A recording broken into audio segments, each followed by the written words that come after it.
Muchas gracias.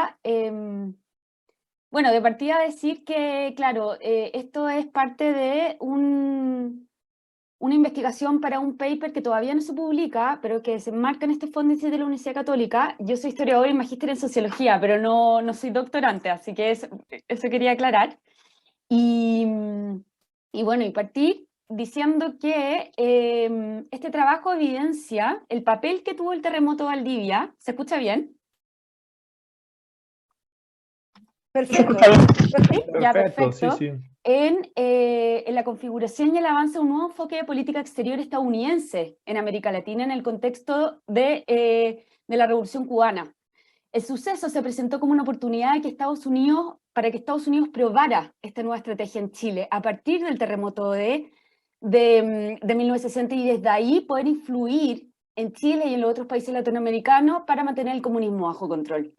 Y esta estrategia se definió concretamente por una mezcla entre humanitarismo y préstamos con condiciones para financiar la reconstrucción que luego se institucionalizarían en el programa de asistencia económica Alianza para el Progreso con Kennedy, pero que en Chile partió un año antes a raíz del terremoto de 1960 con Eisenhower.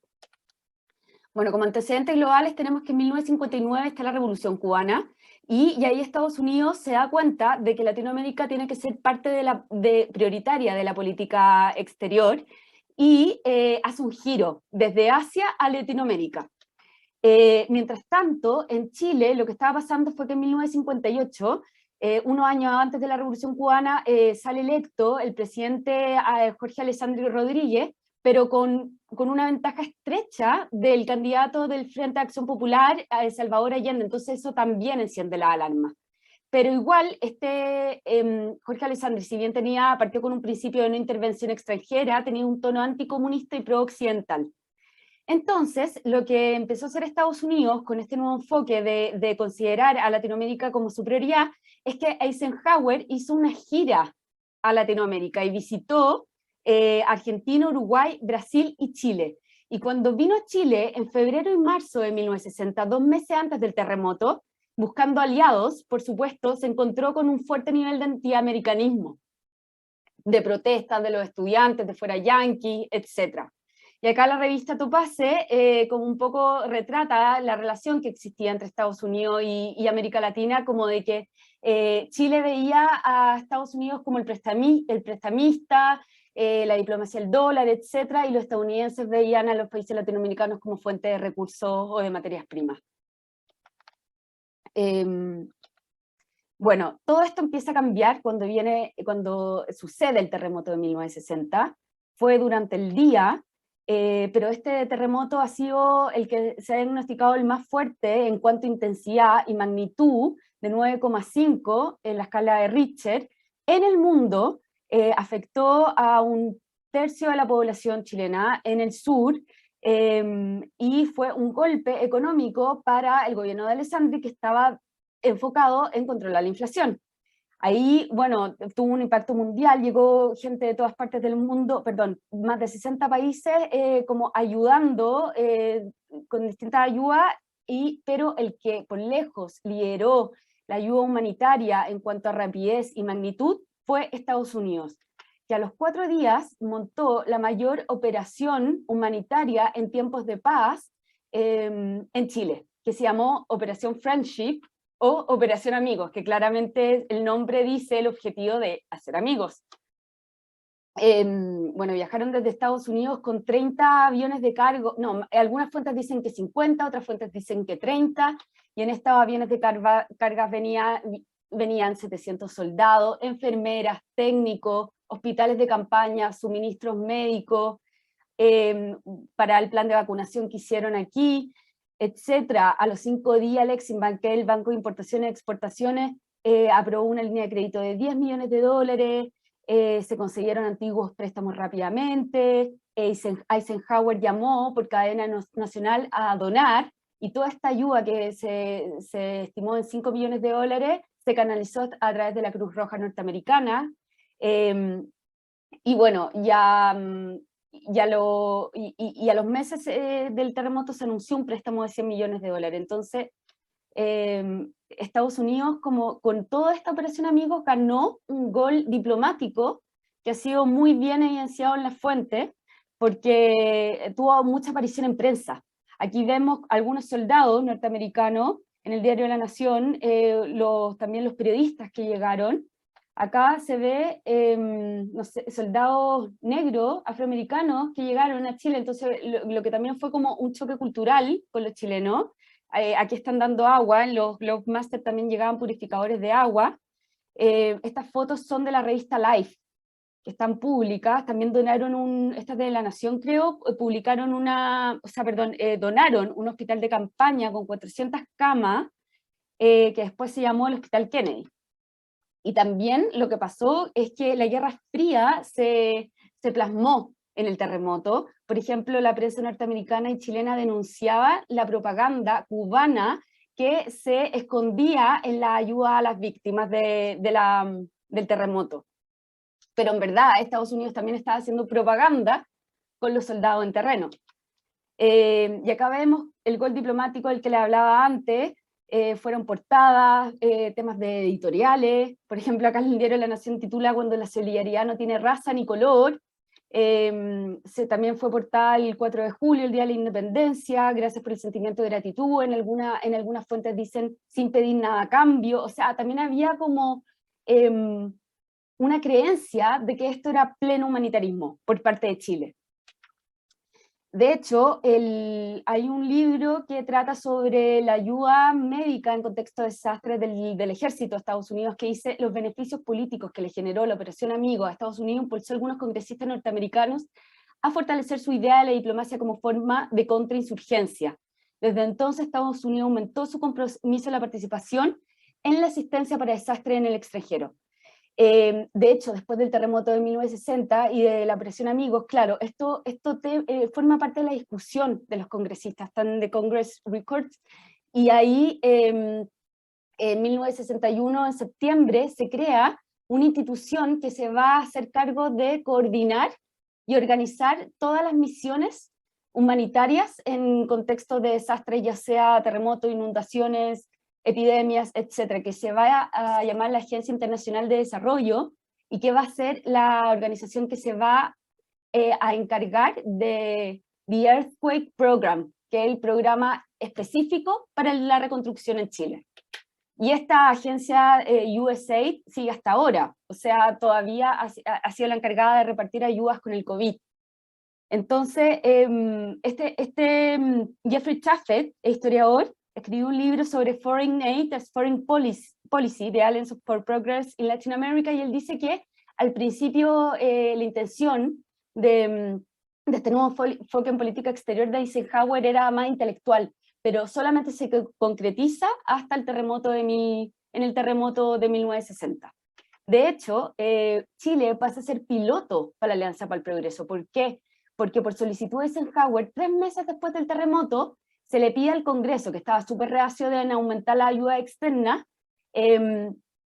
a hacer una ley especial para ayudar a Chile, por petición de Chile. Y en todo esto la diplomacia fue súper importante. Y ahí se discutió en la Comisión de Relaciones Exteriores un préstamo por 100 millones para ayudar a las víctimas del terremoto, que por lo demás se aprobó en el Acta de Bogotá, que fue esta reunión que tuvieron en Bogotá entre Estados Unidos y los países latinoamericanos, y que sembró los antecedentes, los cimientos, para después la creación de este programa de asistencia económica a cambio de reformas sociales para contener el comunismo, que fue la Alianza para el Progreso un año después.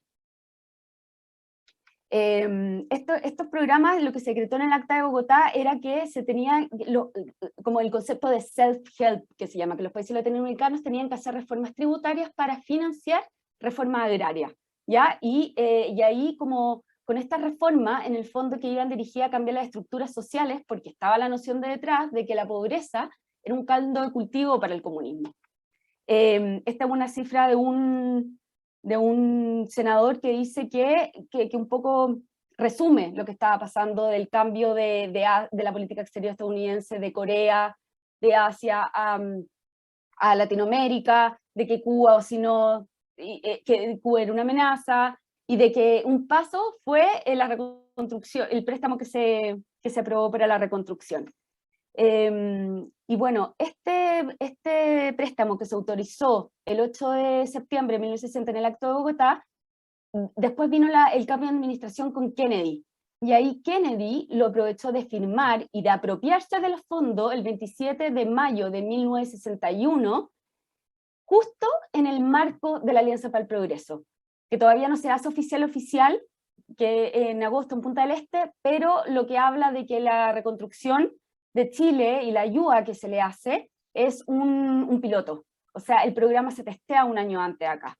De hecho, el New York Times lo dice en una noticia que habla de que los 100 millones de dólares para reconstruir el sur se esperan que sean una prueba para Estados Unidos en su programa de desarrollo social en Latinoamérica. De hecho, un senador demócrata que se llamó Ernest Gruening publicó un libro en donde investigó todo este programa de la reconstrucción de Estados Unidos, en que dice que se seleccionó a Chile como piloto, principalmente porque las ayudas ya se venían dando desde antes de la Alianza para el Progreso a raíz de la reconstrucción, porque Chile tenía una historia de democracia estable, y porque fue una prueba en el fondo para testear el programa de préstamos de la Agencia Internacional del Desarrollo a cambio de reformas estructurales. Este era uno de los folletos que sacó el Departamento de Estado, Chile Rebuilding for a Better Future, que dice que al principio partió como un deseo humanitario de asistir a estas criaturas que estaban en angustia por el distress, por el terremoto, pero que luego se convierte como en una intención real de bienestar y de progreso para Latinoamérica, que fue consolidado con el presidente Kennedy.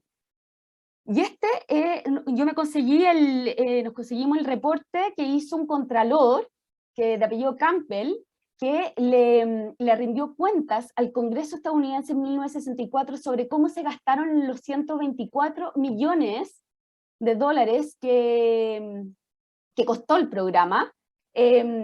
Y bueno, y aquí con los datos, en el fondo se ve que Estados Unidos al menos financió un tercio de la reconstrucción, que no solamente financió, sino que también planificó, evaluó, mandó inspectores, contratistas, ingenieros, auditores en terreno a Chile, lo que le permitió llevar un control de cómo se estaban gestando las cosas aquí. Fueron 29 como programas macro que se subdividían en 700 proyectos de reconstrucción de pavimentación a calle, construcción de vivienda, restauración de universidades, carreteras, hospitales, aeropuertos, puertos, etc. Fue muy grande el tema, y siempre todo esto como con un aura de neutralidad y humanitarismo a través de la operación de agencia, de la Corfo, del Banco Interamericano de Desarrollo, del Exim Bank, de la AID, USAID, que ya hemos hablado de él, de la Fundación Ford, que mandó planificadora a trabajar en las municipalidades del sur, etc. Pero eso da para otro paper. Aquí vemos con una fuente del Ministerio de Economía, Fomento y Reconstrucción cómo Estados Unidos con la cifra es el que por lejos da más plata en préstamos y donaciones, y este fuerte aumento del nivel de asistencia a Estados Unidos fue el resultado de nuestros esfuerzos para ayudar a Chile a recuperarse de los devastadores desastres naturales. Este senador lo reconoce, que era por eso, y de hecho, Chile fue el país que más recibió préstamos y asistencia financiera de Estados Unidos per cápita de Latinoamérica, en comparación a Brasil, Colombia, Argentina, y la asistencia económica de Estados Unidos a Chile se triplicó entre los años 60 y el 61, y aumentó a 215 millones en 1962, porque ese fue el año en que se liberaron los 100 millones de dólares. Y vamos a ver por qué se atrasó tanto, porque en el fondo funcionaba como una forma de presión para que Alessandri hiciera las reformas que no quería hacer, como le planteaba a Estados Unidos, y como se demoraban en hacerlas, Estados Unidos se demoraba en mandarle la plata.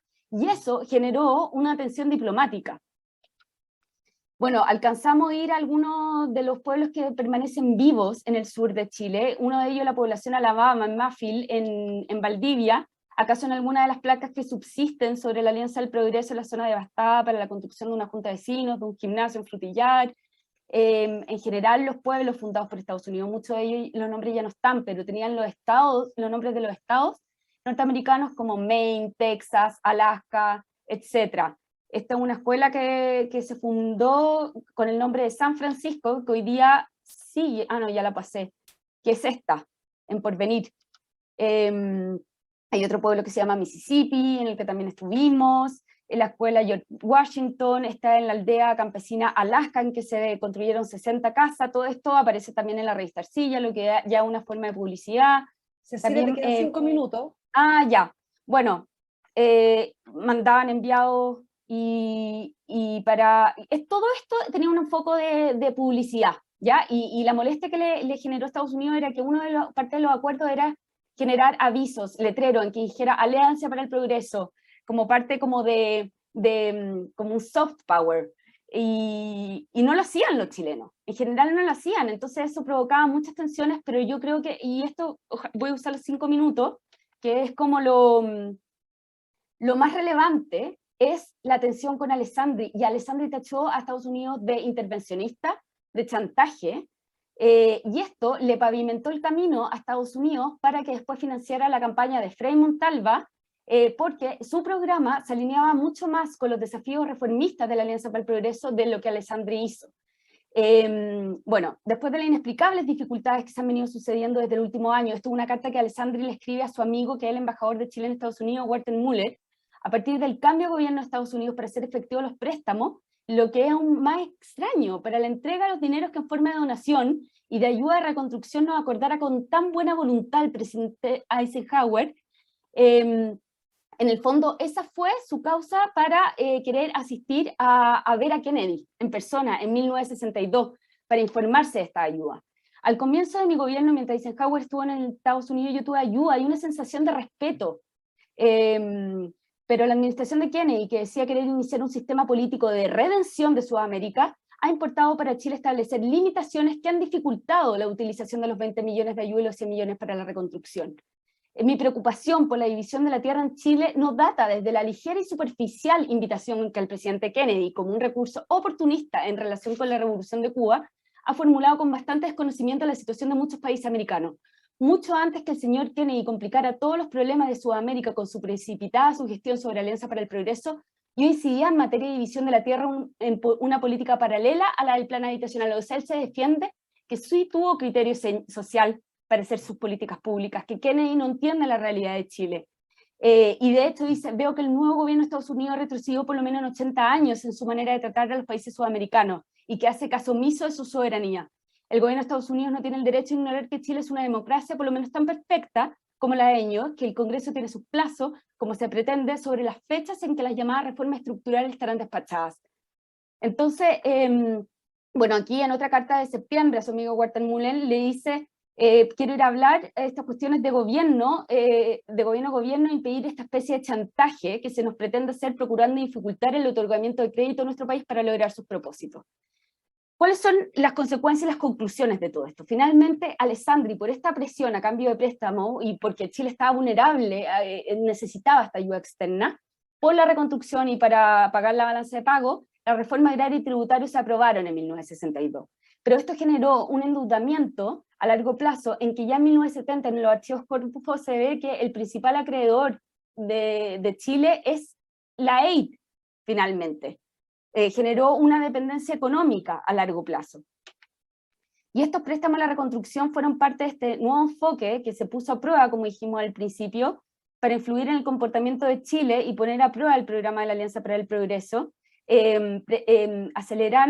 aceleró en el cambio de postura de Alessandri, que regañadientes aprobó las reformas por la necesidad de recursos para financiar la reconstrucción, y también este hecho siembra un antecedente que nos puede permitir reflexionar sobre los préstamos, sobre las ayudas humanitarias que dan las grandes potencias en contexto de desastre, y en el fondo como las condiciones políticas que genera.